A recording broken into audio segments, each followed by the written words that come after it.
Di sebuah kamar perawatan khusus di Rumah Sakit Harapan Sejahtera yang prestisius di Bandung, terbaring seorang pasien yang tidak biasa.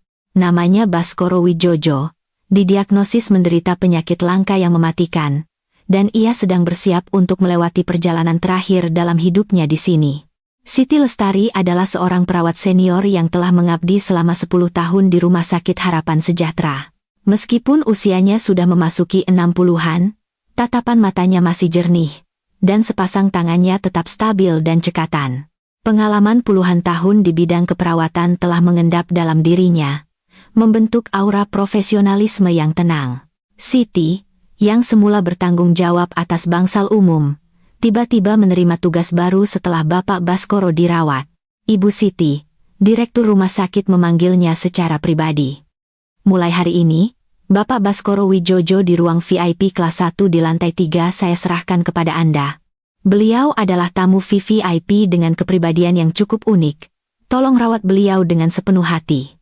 Mendengar itu, hati Siti Lestari sedikit ragu, namun ia tetap mematuhi pengaturan dari direktur. Ia naik ke lantai 3 dan seperti biasa, mulai memeriksa kondisi pasien serta memberikan perawatan yang diperlukan. Pada awalnya, Baskoro Widjojo adalah sosok yang pendiam dan irit bicara. Sapaan dari Siti Lestari lebih sering hanya dibalas dengan anggukan kepala atau jawaban singkat. Namun, di bawah perawatan Siti yang tenang dan hangat, hatinya yang beku perlahan-lahan mulai mencair. Tangan perawat ini hangat sekali. Ya, ini adalah pertama kalinya Baskoro Widjojo berinisiatif membuka percakapan. Siti Lestari, yang sedang memijat punggungnya, tersenyum mendengar ucapan itu. Katanya, tangan yang hangat bisa membawa ketenangan bagi pasien. Mungkin saya memang terlahir dengan sepasang tangan pembawa berkah. Hehe. Sejak hari itu, Baskoro Widjojo mulai menanti-nantikan kedatangan Siti Lestari. Setiap kali pintu kamarnya didorong pelan dan ia melihat sosok yang familiar itu, seulas senyum tipis akan terukir di wajahnya yang pucat. Siti Lestari pun mencurahkan lebih banyak perhatian pada pasien istimewanya ini. Bahkan setelah jam kerjanya usai, jika kondisi Baskoro Widjojo sedang tidak baik, ia akan tinggal lebih lama untuk menemaninya. Bapak Direktur, bagaimana perasaan Anda hari ini? Selama ada Ibu Siti di sini, rasanya tidak terlalu menderita. Sebuah ikatan khusus yang melampaui hubungan antara tenaga medis dan pasien diam-diam terbentuk di antara mereka. Senyum Baskoro Widjojo hanya mereka untuk Siti Lestari, dan frekuensi kunjungan Siti ke kamarnya jauh lebih sering dibandingkan dengan pasien lainnya. Namun, di balik kehangatan itu, sebuah bayang-bayang kelam mulai tumbuh. Di ruang istirahat rumah sakit, desas-desus mulai menyebar secara diam-diam. Kalian sudah dengar belum? Soal Bapak Baskoro Widjojo yang di ruang VIP lantai 3 itu. Memangnya kenapa dia? Ada gosip apa? Katanya. Nih, setiap bulan dia kasih Ibu Siti 50 juta secara pribadi. 50 juta? Buat apa? Jangan-jangan untuk... Seorang perawat merendahkan suaranya. Kudengar Ibu Siti sering tinggal di kamar pasien itu setelah jam kerjanya selesai, katanya sih untuk memberikan layanan khusus. Udara di ruang istirahat seketika membeku. Semua orang saling berpandangan. Tidak mungkin. Lah. Ibu Siti bukan orang yang seperti itu, seseorang mencoba menyangkal. Tapi kalian tidak sadar? Akhir-akhir ini kosmetik yang dia pakai jadi lebih mahal. Bajunya juga kelihatan baru. Beberapa waktu lalu aku bahkan melihatnya datang kerja naik taksi online. Gosip itu menyebar secepat virus. Di kantin, di koridor, gunjingan tentang Siti Lestari ada di mana-mana. Setiap kali ia lewat, ia bisa merasakan tatapan aneh dari belakang dan bisikan-bisikan yang sengaja direndahkan. Rekan-rekan yang dulu ramah menyapanya, kini hanya tersenyum canggung. Itu dia datang. Si Siti yang sebulan dapat 50 juta itu, Siti Lestari merasakan perubahan suasana di sekelilingnya, tetapi ia tidak mengerti apa penyebabnya. Seluruh perhatiannya tercurah pada kondisi Baskoro Widjojo yang semakin hari semakin memburuk. Hari ini beliau hampir tidak makan apa-apa. Lapornya dengan cemas kepada kepala perawat. Kepala perawat mengangguk sambil membolak-balik rekam medis. Namun tatapan matanya memancarkan kedinginan yang tidak biasa. Saya tahu. Tapi ini sudah lewat jam kerja. Kenapa kamu belum pulang? Mau memberikan layanan khusus lagi? Siti Lestari bingung dengan perkataan itu, tetapi tidak memikirkannya lebih jauh.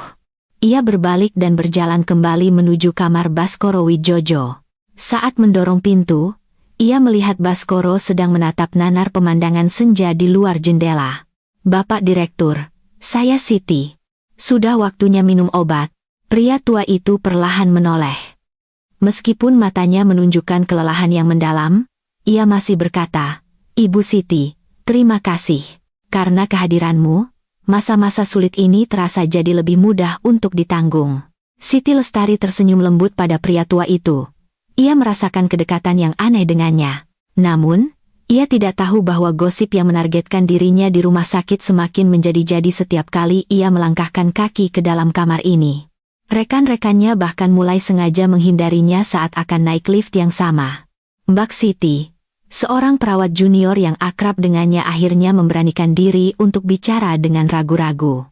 "Akhir-akhir ini, gosip tentang Mbak sudah keterlaluan. Katanya Mbak menerima uang dari Pak Baskoro untuk memberikan layanan khusus." Ucapan itu bagai sambaran petir di siang bolong.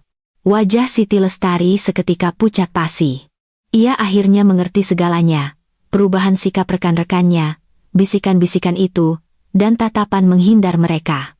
Untuk sesaat, ia kehilangan kata-kata. Perawat junior itu menepuk pundaknya dengan prihatin. "Aku percaya Mbak bukan orang seperti itu, tapi gosipnya sudah menyebar ke seluruh rumah sakit." Malam itu, Siti Lestari tidak bisa tidur. Keesokan paginya, dengan langkah berat ia berjalan memasuki rumah sakit. Sejak dari lobi, ia bisa merasakan tatapan dari segala penjuru. Tapi ia menegakkan punggungnya, menahan semua itu dengan tatapan mata yang tegar, dan berjalan lurus menuju kamar Baskoro Widjojo. Di balik desas-desus itu, tersembunyi sebuah kesulitan yang tidak diketahui siapapun. Kenyataannya, alasan mengapa Siti Lestari harus tetap berada di ruang VIP hingga larut malam adalah karena sebuah beban yang tak terbayangkan oleh orang lain. Sebulan sebelumnya, setelah jam kerjanya selesai, Siti Lestari tidak langsung pulang. Ia naik bus kota menuju panti Werda Kasih Ibu yang terletak di pinggiran Bandung. Ini adalah rutinitasnya sehari-hari. "Ibu, aku datang. Hari ini kabarnya baik?" Wanita tua berusia 80-an yang terbaring di ranjang itu sudah tidak lagi mengenali putrinya. 5 tahun lalu, ia didiagnosis menderita penyakit Alzheimer, dan selama 2 tahun terakhir, ia hampir tidak bisa berkomunikasi sama sekali. Namun, Siti Lestari tetap datang setiap hari, berbicara dengan lembut kepada ibunya yang membisu. "Ibu Siti, bisa kita bicara sebentar?" Kepala panti memanggilnya di kantor dengan wajah serius. "Mohon maaf, mulai bulan depan, biaya perawatan akan kami naikkan sebesar 10%. Wajah Siti Lestari seketika memucat. Biaya bulanan sebesar 10 juta rupiah sudah membuatnya kelimpungan, apalagi jika harus naik 10% lagi. Ini benar-benar pukulan telak. "Bapak Kepala, tidak bisakah? Tolong beri saya sedikit kelonggaran. Bulan depan, anak saya akan menerima gaji pertamanya," pintanya dengan sungguh-sungguh. Namun, ekspresi kepala panti tetap tegas. "Mohon maaf, Bu. Biaya harus dibayar di muka. Ini sudah menjadi aturan, dan syarat yang sama berlaku untuk semua keluarga." Saat meninggalkan panti, pundak Siti Lestari terasa begitu berat. Di dalam bus kota dalam perjalanan pulang, ia memeriksa saldo rekeningnya. Hanya tersisa kurang dari 5 juta rupiah. Sama sekali tidak cukup untuk menutupi kenaikan biaya tersebut. Ia tinggal di sebuah kamar sewaan yang sempit dan lembab di sebuah rumah tua. Untuk menutupi biaya pengobatan dan perawatan ibunya yang sangat besar, ia telah tinggal di sini selama 3 tahun. Begitu membuka pintu, matanya tertuju pada sebuah bingkai foto di atas meja kecil. Di dalamnya, ada foto putranya, Banyu Angkasa, yang mengenakan jas dokter. Banyu baru saja lulus tahun lalu dan kini sedang magang di sebuah rumah sakit kecil di luar kota. Gajinya sangat kecil, hanya cukup untuk biaya hidupnya sendiri. Saat membuka kulkas yang kosong, ia hanya menemukan sebungkus mie instan. Malam ini, ia harus mengganjal perutnya dengan itu lagi. Sambil memasak mie, Ia menelepon manajer sebuah minimarket. "Pak manajer, maaf mengganggu. Apa saya bisa ambil jadwal kerja di malam hari juga untuk hari-hari biasa?" Ada kebutuhan mendesak. Biasanya, ia hanya bekerja 5 hari di rumah sakit dan mengambil kerja sambilan di minimarket pada akhir pekan. Tapi sekarang, itu semua terasa jauh dari cukup. Duduk di meja makan, memandangi tumpukan tagihan yang menggunung, tagihan gas, listrik, air, dan yang paling membuatnya stres, surat tagihan cicilan pinjaman Siti Lestari. Menghela napas. Pinjaman itu ia ambil untuk biaya operasi darurat ibunya 3 tahun lalu. Dan pokok utangnya hampir tidak berkurang sama sekali. Ting, notifikasi pesan masuk di ponselnya. Dari putranya, Banyu. "Bu, apa kabar? Aku sibuk sekali jadi tidak sempat telepon. Maaf ya. Bulan depan setelah terima gaji pertama, aku akan kirim sedikit uang untuk ibu. Nenek bagaimana kabarnya?" Melihat pesan dari putranya, mata Siti Lestari seketika memerah. Ia cepat-cepat membalas. "Ibu baik-baik saja. Gaji pertamamu simpan saja untuk keperluanmu. Beradaptasi di rumah sakit pasti berat, kan? Jangan terlalu memaksakan diri." Ia tidak ingin putranya, yang dengan susah payah telah menjadi dokter, ikut terbebani oleh kesulitan ekonomi keluarga. Keesokan harinya, Siti Lestari berangkat lebih pagi dari biasanya. Ia masuk ke kamar Baskoro Widjojo. Pria itu sedang gelisah menahan sakit akibat kankernya. Tetapi melihat kedatangan Siti, ia masih memaksakan seulas senyum. "Ibu Siti, memiliki perawat sepertimu adalah sebuah kehormatan bagiku." Mendengar kalimat itu, hati Siti Lestari menghangat. Ia mendengarkan Baskoro bercerita tentang masa mudanya, kisah-kisah perjuangannya membangun usaha, dan kehidupan keluarganya. Pria tua ini sepertinya tidak memiliki keluarga yang mengunjunginya, sehingga ia menjadikan Siti sebagai satu-satunya tempat untuk berbagi cerita. "Karena Pak Baskoro hanya mempercayaimu, maka lanjutkanlah tugasmu," kata kepala perawat dengan nada yang mengandung makna tersembunyi. Malam itu, karena rasa sakit Baskoro semakin menjadi-jadi, Siti Lestari tetap tinggal di kamarnya setelah jam kerja selesai. Sampai ia melihat pria itu tertidur pulas barulah ia pergi. Namun, pemandangan di mana ia dengan lembut menggenggam tangan sang direktur dan tetap tinggal sendirian setelah jam kerja, di mata rekan-rekannya, menjadi bukti kuat bahwa ia menerima bayaran untuk memberikan layanan khusus. Gosip pun semakin santer terdengar. Tepat ketika Siti Lestari dikepung oleh gosip dan merasa sangat lelah secara mental, seorang tamu tak terduga datang dan membawa sebuah titik balik yang mengejutkan dalam cerita ini. Sore itu, sebuah suara yang familiar terdengar di depan pos perawat. "Ibu." Siti Lestari mengangkat kepala dengan kaget dan melihat putranya, Banyu Angkasa, berdiri tegap di sana mengenakan jas dokternya. "Banyu, kenapa kamu bisa ada di sini?" "Aku datang ke Bandung untuk ikut seminar, sekalian mau menengok ibu. Kebetulan sekali, senior di departemenku ternyata bekerja di rumah sakit ini. Aku ingin memberi kejutan untuk ibu. Bu, nanti setelah selesai kerja, kita makan malam bersama, ya? Aku sudah gajian, biar aku yang traktir." Tidak lama kemudian, Siti Lestari berjalan menuju kamar Baskoro Widjojo sambil membawa obat. Banyu ikut masuk bersamanya. "Bapak Direktur, ini putra saya. Dia juga seorang dokter." Baskoro Widjojo mengangguk lemah. "Masih muda dan berprestasi. Ibumu pasti sangat bangga padamu." Namun, pandangan Banyu berkeliling di dalam kamar itu. Tiba-tiba, matanya terpaku. Sebuah bingkai foto di atas nakas menarik perhatiannya. Itu adalah foto Baskoro Widjojo saat masih muda bersama sekelompok orang. Ekspresi wajah Banyu berubah menjadi tak percaya. "Tunggu sebentar. Foto ini. Mohon maaf.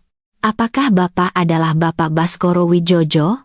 Baskoro mengangguk dengan sedikit heran. Suara Banyu bergetar. "Bu, beliau ini adalah pendiri Yayasan Beasiswa Harapan Bintang yang telah membiayai studiku di Fakultas Kedokteran sampai selesai." Mendengar itu, Siti Lestari terkejut hingga tak bisa berkata-kata. Pasien yang selama ini ia rawat dengan sepenuh hati ternyata adalah orang yang telah membantu putranya menyelesaikan pendidikan. Bagaimana bisa ada kebetulan yang begitu luar biasa di dunia ini? Bapak Direktur, Banyu membungkuk dalam-dalam. Saya benar-benar berterima kasih kepada Anda. Tanpa bantuan Bapak, saya tidak mungkin bisa menjadi seorang dokter.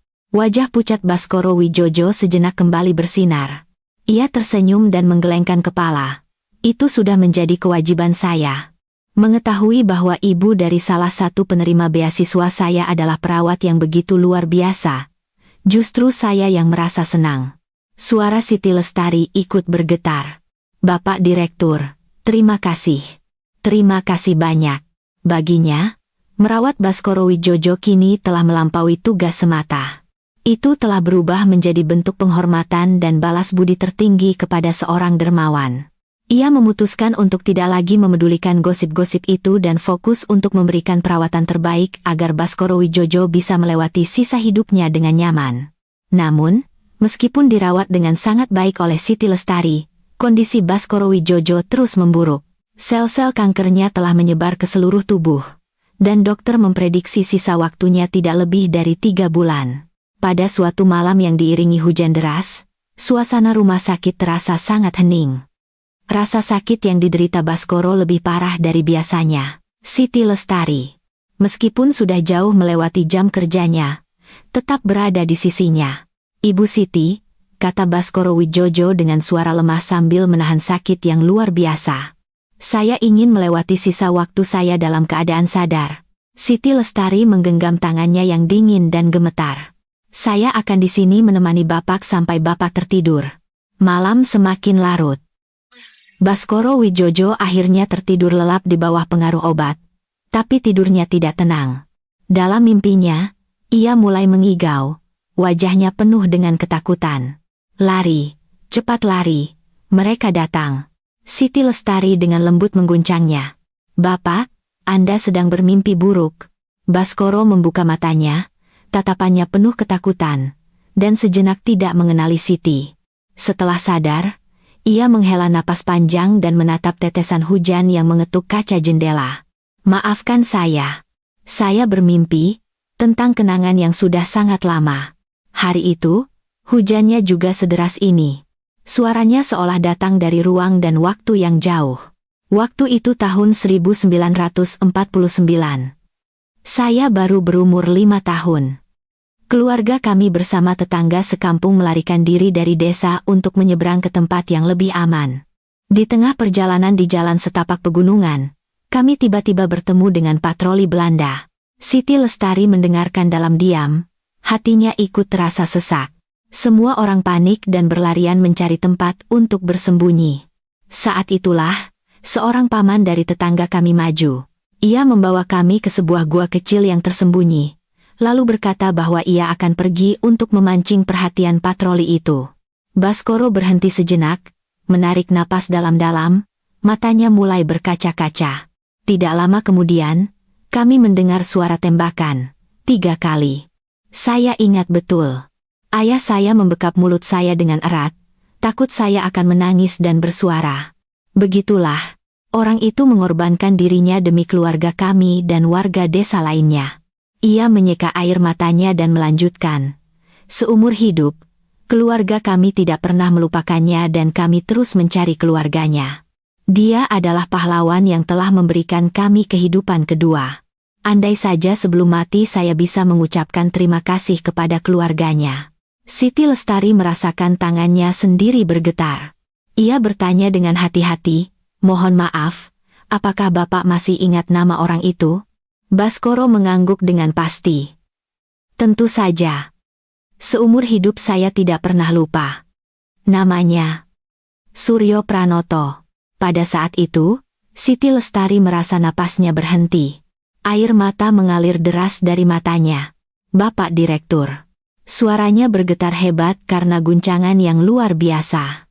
Setelah menarik napas dalam-dalam, ia berkata, orang itu adalah kakek saya. Waktu seakan berhenti.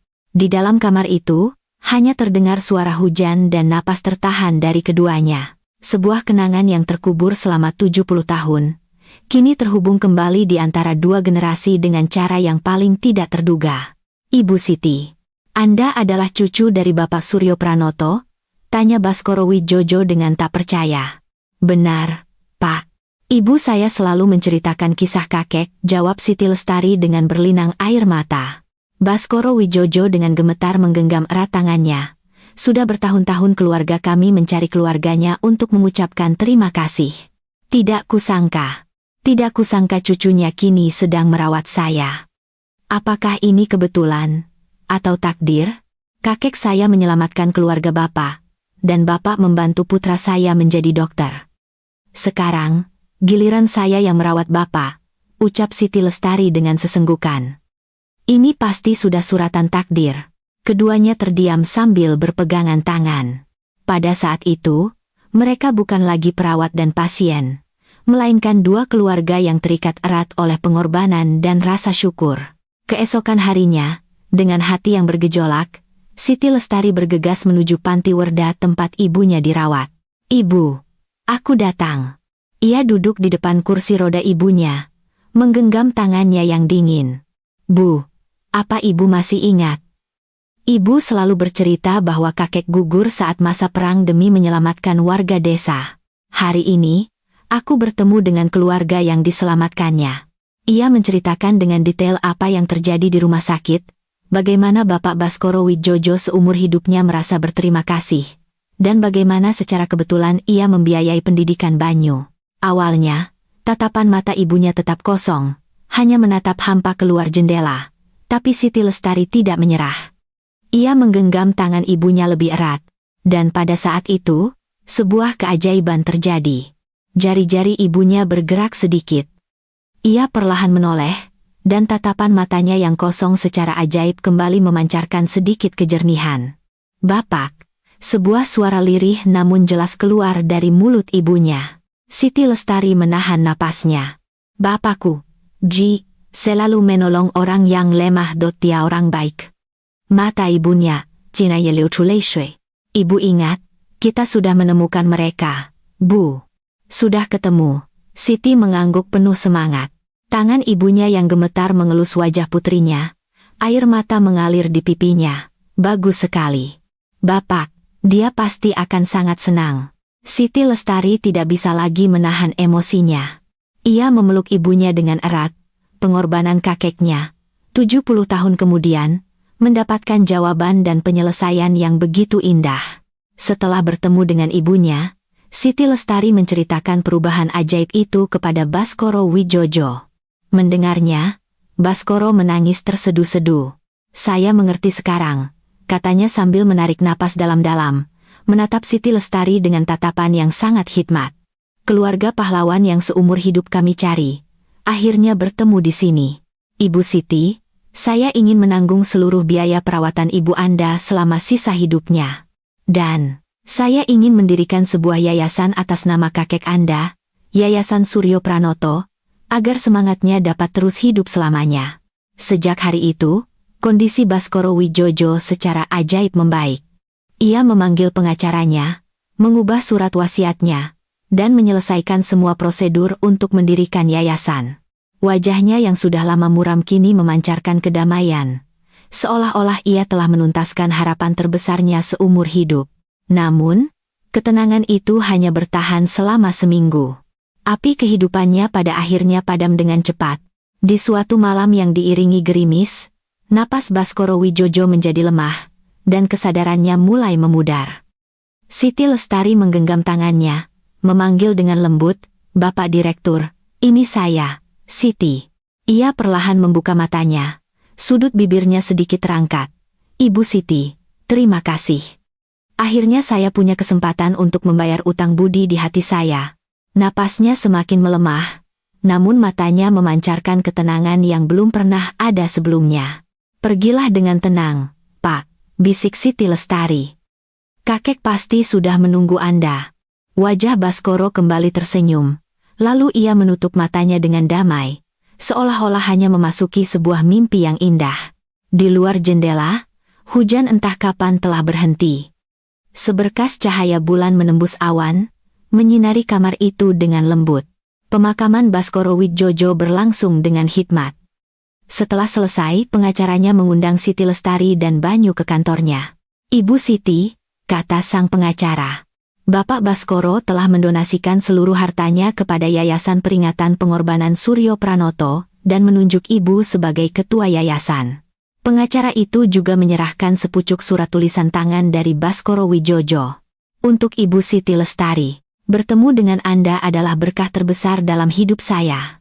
Dapat menemukan keturunan dari pahlawan saya, membuat saya bisa pergi dengan damai. Semangat Bapak Suryo Pranoto akan terus hidup melalui yayasan ini, membantu keluarga-keluarga yang pernah mengalami trauma seperti kami. Perawatan Anda yang hangat telah menenangkan hari-hari terakhir dalam hidup saya. Semoga Anda dan keluarga selalu dilimpahi kedamaian dan kebahagiaan setelah kepergian saya. Hormat saya, Baskoro Wijojo." Siti Lestari mendekap surat itu di dadanya. Air mata kembali mengalir tanpa suara. Tidak lama kemudian, kisah nyata yang melintasi 70 tahun ini tersebar di seluruh rumah sakit. Bisikan dan kecurigaan yang dulu ada kini berubah menjadi rasa kagum dan hormat. Siti Lestari memutuskan untuk berhenti dari rumah sakit dan fokus mengurus yayasan. Ibunya juga dipindahkan ke panti werda terbaik, dan dengan perawatan profesional, kondisinya terus membaik. 3 tahun kemudian, di bawah sinar mentari musim semi yang cerah, perayaan ulang tahun ketiga Yayasan Peringatan Pengorbanan Suryo Pranoto digelar dengan meriah. Siti Lestari, sebagai ketua, berdiri di atas panggung memberikan sambutan. "Hari ini, kita memperingati takdir luar biasa yang tercipta dari pengorbanan satu orang dan rasa syukur orang lain." Pandangannya menyapu ke arah penonton, melihat ibunya yang duduk di kursi roda dengan tatapan jernih, dan di sampingnya, putranya, Banyu, yang berdiri gagah. Di tengah aula, 2 potret besar dipajang berdampingan. Satu adalah lukisan Suryo Pranoto di masa mudanya, yang dibuat berdasarkan ingatan keluarga. Satu lagi adalah potret Baskoro Wijojo yang tersenyum. Siti Lestari berpikir, mungkin inilah makna kehidupan. Sebuah pilihan tanpa pamrih dari orang biasa di saat yang genting, bisa melintasi ruang dan waktu selama 70 tahun, menciptakan siklus kehidupan yang begitu luar biasa. Kisah ini dimulai dari sebuah pengorbanan, tetapi tidak akan pernah berakhir. Karena cinta dan kebaikan akan terus diwariskan seperti cahaya, menerangi lebih banyak kehidupan.